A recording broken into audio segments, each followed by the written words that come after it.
Assalamualaikum warahmatullahi wabarakatuh. Selamat pagi dan salam sejahtera untuk kita semua. Yang terhormat Ibu Dr. Reni Oktavia SEMSI dan Ibu Dr. Fajar Gustiawati Dewi SEMSI AKT selaku dosen pengampu mata kuliah akuntansi manajemen, serta teman-teman sekalian yang berbahagia. Pada kesempatan kali ini, kami dari kelompok 9 akan mempresentasikan hasil case based learning kami yang berjudul transfer pricing dalam ekspor batubara dan dampaknya terhadap kinerja perusahaan dan penerimaan negara. Studi kasus PT Adaro Energi Tbk. Namun sebelumnya perkenalkan anggota kelompok kami terdiri dari saya sendiri, Dea dengan ujung NPM 028, kemudian ada Madeline dengan ujung NPM 039, Eri dengan ujung NPM 053, Diana dengan ujung NPM 129, Afif dengan ujung NPM 015, Derian dengan ujung NPM 036. Jadi slide pertama ini berisi latar belakang dan identifikasi masalah. Nah, Indonesia kan adalah salah satu negara penghasil komoditas terbesar di dunia ya, terutama di sektor pertambangan, perkebunan, dan energi. Kekayaan sumber daya alam ini seharusnya menjadi tulang punggung penerimaan negara melalui pajak dan royalti. Tapi sayangnya potensi penerimaan tersebut sering terkikis oleh praktik yang disebut dengan transfer pricing. Apa itu transfer pricing? Secara sederhananya, transfer pricing itu adalah penetapan harga atas transaksi barang atau jasa yang terjadi antara pihak-pihak yang punya hubungan istimewa, misalnya antara induk dan anak perusahaan. Dalam konteks perusahaan multinasional, transfer pricing itu sering dimanfaatkan untuk memindahkan laba dari negara dengan tarif pajak tinggi ke negara dengan tarif pajak yang lebih rendah, atau biasanya disebut dengan tax haven. Akibatnya, basis pajak di negara sumber penghasilan termasuk Indonesia itu menjadi tergerus. Nah, kasus paling monumental itu yang jadi titik tolak reformasi regulasi transfer pricing di Indonesia itu adalah kasusnya Adaro Energi ini. Investigasi Global Witness pada tahun 2019 itu mengungkapkan bahwa PT Adaro Indonesia itu diduga mengalihkan miliaran dolar keuntungan melalui anak perusahaannya di Singapura bernama Cold Trade Services International. Caranya, Adaro itu menjual batubara ke Cold Trade dengan harga di bawah harga pasar. Akibatnya negara itu diperkirakan rugi lebih dari 125 juta dolar Amerika Serikat selama periode 2009 hingga dengan 2017. Nah, bayangkan saja angka yang sangat fantastis tersebut. Sebagai respon, pemerintah itu menerbitkan PMK 172 tahun 2023 yang adopsi standar internasional OECD BEPS. Namun di tahun 2026 itu implementasinya di lapangan masih menghadapi berbagai tantangan. Dari latar belakang tersebut, kami mengidentifikasi 5 masalah utama, yaitu yang pertama, praktik transfer pricing agresif yang menggerus pajak negara. Kedua, sulitnya menerapkan prinsip kewajaran usaha atau arm's length dalam transaksi komoditas lintas batas. Kemudian yang ketiga, distorsi terhadap evaluasi kinerja perusahaan terutama pada indikator ROI, EVA, dan residual income. Yang keempat, tantangan implementasi PMK 172 tahun 2023 di lapangan seperti kesiapan dokumentasi wajib pajak dan kapasitas DJP. Dan yang kelima itu ada kesenjangan antara regulasi Indonesia dengan standar internasional OECD BPS. Kemudian next. Baik, untuk rumusan masalah pada penelitian kali ini tuh yang pertama ada bagaimana praktik transfer pricing di sektor komoditas Indonesia berdampak pada penerimaan pajak negara dengan merujuk pada kasus Adaro. Yang kedua, bagaimana prinsip arm's length diterapkan dalam regulasi Indonesia dan sejauh mana PMK 172 2023 mengakomodasi standar OECD BEPS. Kemudian yang ketiga, bagaimana transfer pricing mempengaruhi evaluasi kinerja perusahaan terdesentralisasi melalui distorsi pada indikator ROI, EVA, dan residual income. Yang keempat, apa saja tantangan dan rekomendasi perbaikan implementasi PMK 172 2023 ke depannya. Nah, tujuan dari penelitian kami itu sejalan dengan rumusan masalah tadi ya. Yang pertama itu kita mau menganalisis pola transfer pricing perusahaan multinasional di sektor komoditas melalui kasus Adaro ini. Yang kedua, mengkaji penerapan prinsip arm's length dan PMK 172 2023 dalam perspektif kepatuhan terhadap OECD BPS. Kemudian yang ketiga, mengevaluasi dampak transfer pricing terhadap ROI, EVA, dan residual income. Yang keempat itu merumuskan rekomendasi kebijakan bagi pemangku kepentingan. Kemudian yang terakhir itu manfaat penulisan. Nah, itu kami terbagi jadi dua ya. Secara teoritis penelitian itu diharapkan mengembangkan ilmu akuntansi manajemen dan perpajakan internasional serta memperkaya literatur akademis Indonesia tentang implementasi standar OECD BPS. Kemudian untuk manfaat praktis sendiri, penelitian ini bermanfaat bagi empat pihak. Yang pertama DJP sebagai masukan kebijakan, kemudian ada perusahaan multinasional sebagai panduan dokumentasi transfer pricing. Yang ketiga ada investor dan analis keuangan untuk memahami risiko pajak dan distorsi kinerja. Dan yang terakhir ada akademisi dan peneliti sebagai referensi dan penelitian lanjutan. Nah, untuk materi selanjutnya akan dijelaskan oleh rekan saya. Terima kasih. Perkenalkan, saya Akmal Mulia dengan ujung NPM 015. Jadi, saya di sini akan menjelaskan konsep transfer pricing. Jadi, transfer pricing itu adalah penetapan harga atas transaksi barang, jasa, atau aset yang tidak berwujud, yang dilakukan oleh pihak-pihak yang memiliki hubungan istimewa dalam satu kelompok usaha. Nah, menurut OECD tahun 2022, transfer pricing itu mencakup transaksi penjualan barang, jasa, lisensi kekayaan, intelektual, pinjaman intra, grup, dan berbagai transaksi keuangan lainnya antar perusahaan afiliasi. Pada sektor komoditas, penerapan ini menjadi lebih kompleks karena harga pasar yang fluktuatif dan keterbatasan pembandingnya. Selanjutnya, prinsip prinsip arm's length atau PKKU. Nah, jadi prinsip ini adalah prinsip kewajaran dan kehaziman usaha yang merupakan standar internasional yang digunakan untuk menentukan kewajaran transaksi antara pihak-pihak yang memiliki hubungan istimewa. Nah, prinsip ini mengharuskan harga transaksi afiliasi sama dengan harga yang akan disepakati oleh pihak independen dalam kondisi yang sebanding. Dalam penerapannya, OECD mengenalkan 5 metode utama, yaitu Comparable Uncontrolled Price atau CUP, yang kedua Resale Price Method atau RPM, yang ketiga Cost Plus Method atau CPM, yang keempat Profit Split Method atau PSM, dan yang terakhir itu ada Transactional Net Margin Method. Selanjutnya ada transfer pricing dalam akuntansi manajemen. Nah, jadi dalam akuntansi manajemen ini, transfer pricing itu digunakan sebagai alat koordinasi yang pengendalian itu dalam organisasi yang terdesentralisasi. Nah, Anthony dan Govin Drajan ini menjelasin bahwa transfer pricing itu tujuannya untuk menyediakan informasi yang relevan untuk pengambilan keputusan, memotivasi manajer divisi, mengukur kinerja divisi secara adil, dan mendukung pencapaian tujuan perusahaannya. Nah, terdapat 3 pendekatan utama dalam penentuan harga transfer, yaitu yang pertama ada market based transfer price, yang kedua cost based transfer price, dan yang terakhir ada negosiasi transfer price. Baik, sekian dari saya. Selanjutnya akan dijelaskan oleh rekan saya. Terima kasih. Oke, perkenalkan nama saya Derian Sina Permana dengan NPM 2451031036. Pada kesempatan kali ini saya akan menjelaskan terkait evaluasi kinerja perusahaan terhadap terdesentralisasi. Yang pertama yaitu ada berdasarkan return on investment atau yang kita kenal dengan ROI. Jadi ROI itu merupakan suatu indikator yang digunakan untuk mengukur suatu kemampuan divisi dalam menghasilkan laba berdasarkan aset yang digunakan. Nah, ROI ini diperoleh dengan membandingkan laba operasi terhadap total aset yang diinvestasikan oleh perusahaan. Nah, transfer pricing sendiri dapat menyebabkan distorsi pada ROI jika harga transfer ditetapkan terlalu rendah, sehingga laba divisi penjual akan menurun sehingga ROI terlihat lebih rendah. Nah, sebaliknya, divisi pembeli akan memperoleh keuntungan lebih besar sehingga ROI meningkat. Yang kedua yaitu ada Economic Value Added atau EVA, yaitu suatu ukuran kinerja yang menunjukkan kemampuan perusahaan atau divisi dalam menciptakan nilai setelah memperhitungkan biaya modal. Nah, EVA sendiri dihitung dari laba operasi setelah pajak dikurangi dengan biaya modal yang digunakan. Nah, transfer pricing yang agresif dapat mempengaruhi besarnya laba dan biaya modal yang dihitung sehingga menciptakan gambaran kinerja yang tidak sesuai dengan kondisi sebenarnya. Oleh karena itu, UVA dapat terdistorsi apabila harga transfer tidak mencerminkan nilai yang sebenarnya. Nah, yang ketiga yaitu ada residual income atau RI. Nah, RI itu sendiri yaitu suatu ukuran kinerja yang diperoleh dari laba operasi setelah dikurangi biaya modal minimum yang disyaratkan. Nah, dia itu berbeda dengan ROI yang berbentuk rasio. Nah, RI ini sendiri berbentuk nilai absolut sehingga dapat mendorong manajer untuk tetap melakukan investasi yang menguntungkan. Nah, transfer pricing yang tidak sesuai dengan harga pasar dapat menyebabkan laba operasi yang dilaporkan menjadi tidak akurat. Nah, akibatnya terhadap nilai RI itu sendiri, nilai RI yang dihasilkan tidak mencerminkan kinerja ekonomi yang sebenarnya dari masing-masing divisi perusahaan. Selanjutnya adalah dampak transfer pricing terhadap penerimaan negara dan regulasi transfer pricing di Indonesia. Nah, transfer pricing sendiri yang digunakan secara agresif dapat mengurangi penerimaan negara melalui pengalihan laba ke yurisdiksi dengan tarif pajak yang lebih rendah. Nah, OECD memperkirakan praktik Base Erosion and Profit Shifting atau BEPS menyebabkan kerugian pajak global yang sangat besar setiap tahunnya. Nah, di Indonesia sendiri, praktik ini tuh banyak ditemukan pada sektor komoditas melalui mekanisme seperti underpricing ekspor, pembayaran royalti yang berlebihan, biaya manajemen intragroup yang tidak wajar, dan pinjaman intragroup dengan tingkat bunga yang tinggi. Nah, dampaknya tidak hanya dirasakan pada pajak penghasilan badan, tetapi juga pada royalti dan penerimaan negara bukan pajak. Nah, untuk regulasi transfer pricing di Indonesia sendiri yaitu patokan pada tiga. Yang pertama pada PMK 172 tahun 2023, yang kedua yaitu OECD BPS, dan yang ketiga Country by Country Reporting atau CBCR. Oke, mungkin sekian yang dapat saya sampaikan. Saya kembalikan ke rekan saya.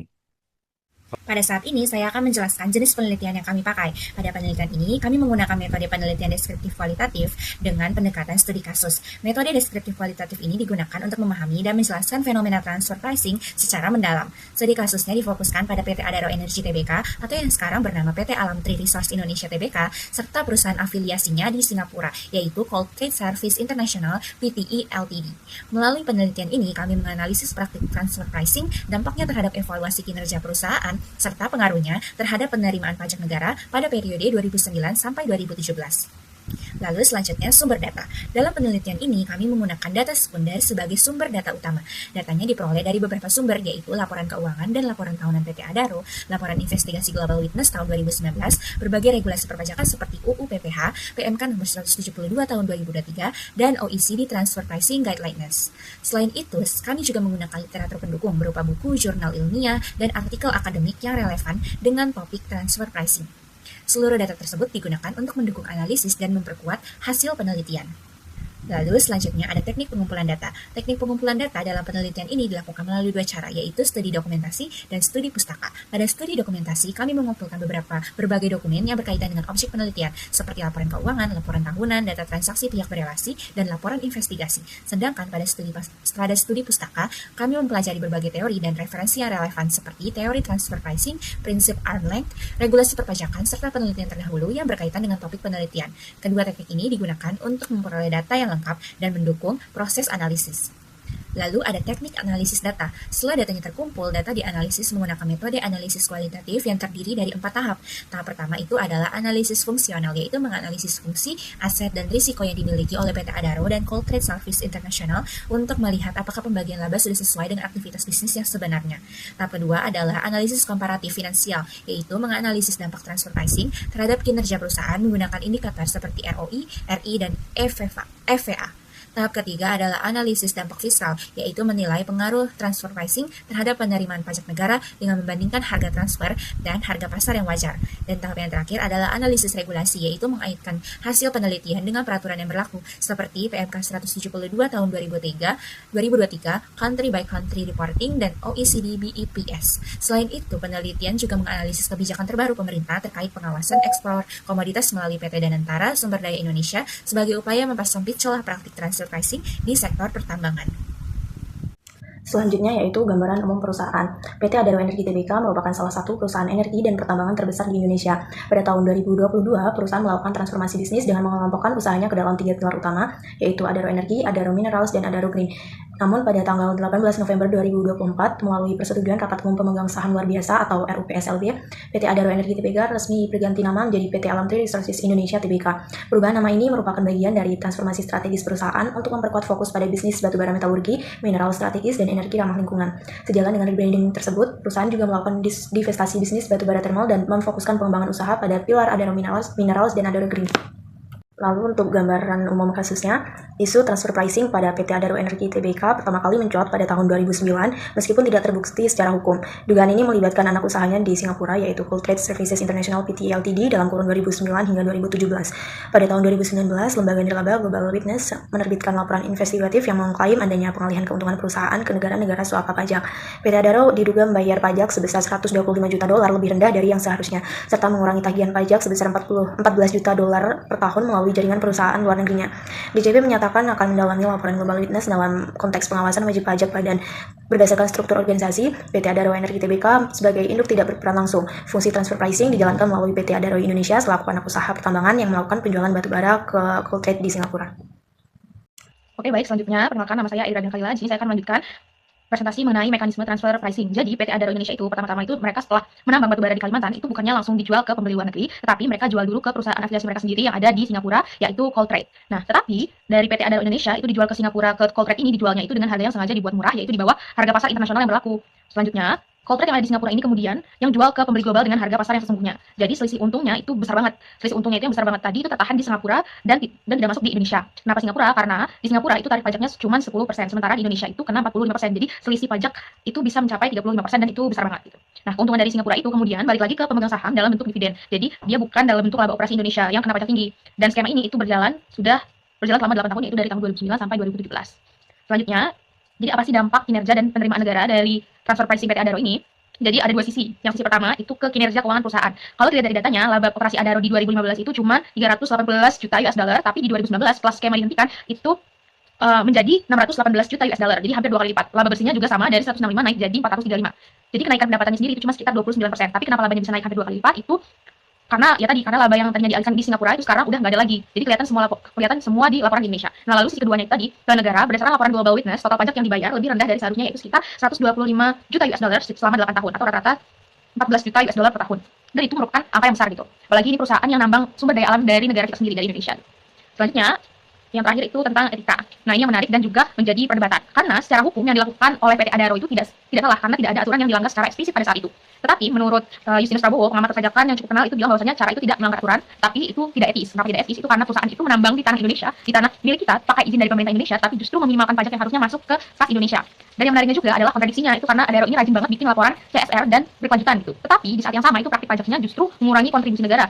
Ini yang dalam literatur tata kelola disebut juga dengan decoupling. Nah, kabar baiknya itu pemerintah sudah merespons dengan adanya PMK nomor 172/2023 yang memperketat aturan mengenai transfer pricing. Dan yang terbaru di Mei 2026 itu Presiden Prabowo resmi membentuk PT Danantara Sumber Daya Indonesia, di mana mulai 2027 seluruh ekspor batubara, CPO, dan ferroalloy harus lewat satu pintu BUMN ini. Jadi celah yang dulu dipakai oleh Adaro itu secara struktural sudah ditutup. Jadi kasus ini sebenarnya sudah cukup lama ya, tetapi pelajaran itu bisa kita ambil dan bisa relevan sampai sekarang gitu. Sekian presentasi dari saya, selanjutnya akan dilanjutkan oleh rekan saya. Baik, sebelumnya perkenalkan, nama saya Dea Rami Fitria dengan ujung NPM 028. Di sini saya akan menjelaskan subbab 4.4.1 yaitu pembaruan regulasi melalui PMK 172/2023 yang mengadopsi standar OECD BEPS. Nah, jadi regulasi ini tuh lahir sebagai respon atas lemahnya aturan transfer pricing di Indonesia, terutama yang terlihat dalam kasus Adaro Cold Trade. Jadi ada 5 poin perubahan krusial yang perlu kita pahami. Yang pertama itu ada 6 method. Jadi regulasi ini memperkenalkan metode ke-6 yang menggunakan harga referensi komoditas resmi. Misalnya HBA dari Kementerian ESDM untuk batubara. Dengan adanya acuan resmi ini, praktik underpricing atau penjualan di bawah harga pasar itu jadi lebih mudah dideteksi dan dibuktikan. Kemudian yang kedua itu ada implicit control. Nah, sekarang tuh hubungan istimewa itu tidak lagi hanya diukur dari kepemilikan saham. Jika ada pengaruh implisit dalam pengambilan keputusan bisnis, itu sudah cukup untuk dianggap sebagai hubungan istimewa. Dengan adanya aturan ini, entitas seperti Cold Trade itu yang secara formal bukan anak perusahaan tetap bisa terjangkau oleh otoritas pajak. Kemudian yang ketiga ada dokumen 3 lapis, adanya master file, local file, dan yang paling penting itu country by country report atau CBCR. Nah, dokumen ini memungkinkan DJP melihat secara transparan ketimpangan laba antara Indonesia dan Singapura. Yang keempat itu ada substance over form dengan analisis FAR. Distribusi laba itu harus sesuai dengan fungsi aset dan resiko yang sesungguhnya. Cold Trade itu nggak bisa lagi mengklaim laba besar kalau ternyata fungsi bisnisnya minim dan resikonya kecil. Kemudian yang kelima itu ada 6 langkah arm length. Nah, analisis comparability itu diperketat, jadi data pembanding harus relevan dan prioritas diberikan pada data dari yurisdiksi yang sama dengan pihak yang sedang diuji. Terakhir, Indonesia itu juga sebenarnya telah mengimplementasikan 6 standar minimum BEPS ini tuh ya, yaitu Action 5 tentang praktik perpajakan merugikan, Action 6 itu tentang penyalahgunaan P3B, Action 13 tentang CBCR, dan Action 14 tentang sengketa. Selain itu tuh ada Pilar 2 dengan tarif pajak efektif minimum 15% yang akan mengeliminasi insentif bagi perusahaan untuk memindahkan laba ke negara bertarif rendah. Nah, jadi itulah inti dari pembaruan regulasi tersebut. Kemudian yang selanjutnya tentang kebijakan paling baru di tahun 2006 nih, yaitu pembentukan PT Danantara Sumber Daya Indonesia atau PT DSI. Nah, kebijakan ini tuh adalah langkah besar pemerintah di bawah kepemimpinan Presiden Prabowo Subianto. Intinya tuh ekspor komoditas strategis harus melalui satu pintu yang dikelola oleh BUMN ini. Pelaksanaannya tuh harus dilakukan dalam 2 tahap. Tahap pertama itu adalah masa transisi dari 1 Juni hingga 31 Desember 2006. Nah, di tahap ini tuh eksportir swasta masih diperbolehkan melakukan ekspor mandiri. Namun, mereka wajib melapor secara berkala ke PT DSI ini, meliputi pemberitahuan ekspor barang, kontrak, harga, dan dokumen pendukung lainnya. Kemudian tahap kedua itu dimulai pada 1 Januari 2027, yaitu implementasi penuh. Jadi mulai tanggal ini tuh PT DSI itu menjadi satu-satunya eksportir yang berwenang. Kontrak, kepabeanan hingga pembayaran semuanya tuh lewat PT DSI. Jadi perusahaan swasta itu tidak lagi bisa menentukan harga jual ke afiliasi di luar negeri secara sepihak. Nah, dampaknya itu ada 3. Yang pertama, eliminasi underpricing. Jadi harga ekspor tuh nggak lagi bisa dimanipulasi karena sudah ditentukan melalui mekanisme terpusat. Yang kedua itu ada transparansi devisa. Jadi pembayaran dari pembeli luar negeri itu masuk lewat PT DSI sehingga aliran devisa hasil ekspor itu lebih mudah dipantau negara. Kemudian yang ketiga itu deteksi dini transfer pricing. Dengan basis data yang lengkap, DJP itu bisa mengidentifikasi anomali harga lebih cepat dan akurat. Nah, kebijakan ini tuh secara langsung menutup celah utama yang selama ini dimanfaatkan dalam kasus Adaro. Nggak ada lagi ruang bagi perusahaan untuk menjual afiliasi di Singapura dengan harga di bawah pasar. Kemudian untuk slide selanjutnya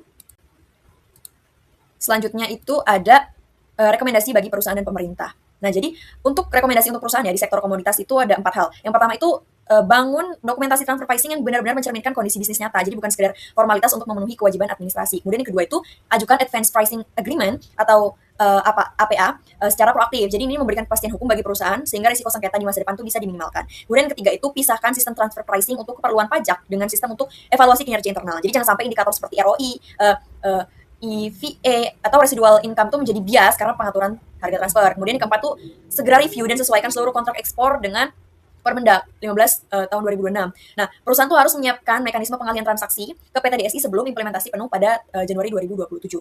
Kemudian untuk rekomendasi untuk pemerintah ya juga ada 4. Yang pertama itu kita bisa tingkatkan kapasitas SDM auditor pajak. Jadi pemeriksaan transfer pricing yang berbasis resiko membutuhkan keahlian khusus kan, terutama di sektor komoditas, makanya harus ditingkatkan. Kemudian yang kedua itu terapkan ketentuan safe harbor untuk transaksi berisiko rendah, misalnya low value adding services atau LVAS. Nah, ini bakal mengurangi beban administrasi bagi perusahaan sekaligus efisiensi pengawasan bagi otoritas pajak. Kemudian yang ketiga itu bangun insentif kepatuhan. Nah, Australia itu kayak punya sistem reasonably arguable position di mana perusahaan yang transparan itu bisa dapat perlindungan dari sanksi administratif. Nah, itu tuh juga kayak bisa kita terapkan gitu, bisa kita adopsi. Yang keempat, itu bisa bentuk panel ahli domestik seperti dispute resolution panel yang diterapkan di India. Nah, tujuannya itu biar sengketa transfer pricing itu bisa diselesaikan lebih cepat tanpa harus melalui proses banding yang panjang di pengadilan.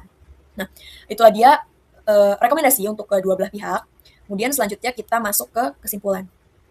Untuk kesimpulan, jadi praktek transfer pricing dalam kasus Adaro Cold Trade ini terbukti menjadi sarana pengalihan laba dari Indonesia ke Singapura melalui penjualan di bawah harga pasar. Dampaknya ada 2, yang pertama berkurangnya penerimaan pajak negara, dan yang kedua itu terjadi distorsi penilaian kinerja karena indikator seperti ROI dan EVA dan residual income itu menjadi tidak akurat. Nah, kasus ini tuh juga menunjukkan adanya celah antara legalitas dan etika bisnis. Skema yang digunakan mungkin legal secara formal, tapi tetap aja memanfaatkan celah regulasi. Jadi pemerintah merespon dengan 2 kebijakan. Yang pertama PMK 172 tahun 2023 yang menekankan substance over form, yang memperketat dokumentasi dan memperkenalkan 6 method untuk komoditas. Kemudian yang kedua, kebijakan ekspor satu pintu melalui PT DSI yang meningkatkan transparansi ekspor. Kemudian dari kedua kebijakan itu secara langsung menutup celah utama dalam skema Adaro. Nah, kemudian untuk insight-nya sendiri, dari kasus ini tuh ada beberapa hal yang bisa kita petik. Yang pertama, jadi transaksi afiliasi itu punya resiko penyalahgunaan yang lebih tinggi dibandingkan transaksi dengan pihak independen. Karena itu kita perlu pengawasan lebih ketat untuk transaksi afiliasi. Kemudian yang kedua, sumber daya alam. Yang kelima itu nggak secara otomatis menghasilkan penerimaan negara yang optimal. Nah, karena tanpa pengawasan harga ekspor dan transfer pricing, manfaat ekonomi itu bisa berpindah ke negara lain gitu. Yang ketiga, laporan keuangan tuh nggak selalu mencerminkan kondisi ekonomi yang sebenarnya. Jadi angka-angka itu bisa aja dipengaruhi oleh kebijakan transfer pricing. Kemudian yang keempat, transfer pricing itu dapat mempengaruhi laba yang dilaporkan dan pada akhirnya tuh mengecoh evaluasi kinerja perusahaan. Kemudian yang kelima, itu regulasi yang kuat dan pengawasan yang efektif itu adalah sebuah kunci untuk mencegah pengalihan laba dan melindungi penerimaan negara. Baik, mungkin cukup sekian presentasi yang dapat kami sampaikan. Kurang lebihnya kami mohon maaf. Kami akhiri. Wassalamualaikum warahmatullahi wabarakatuh.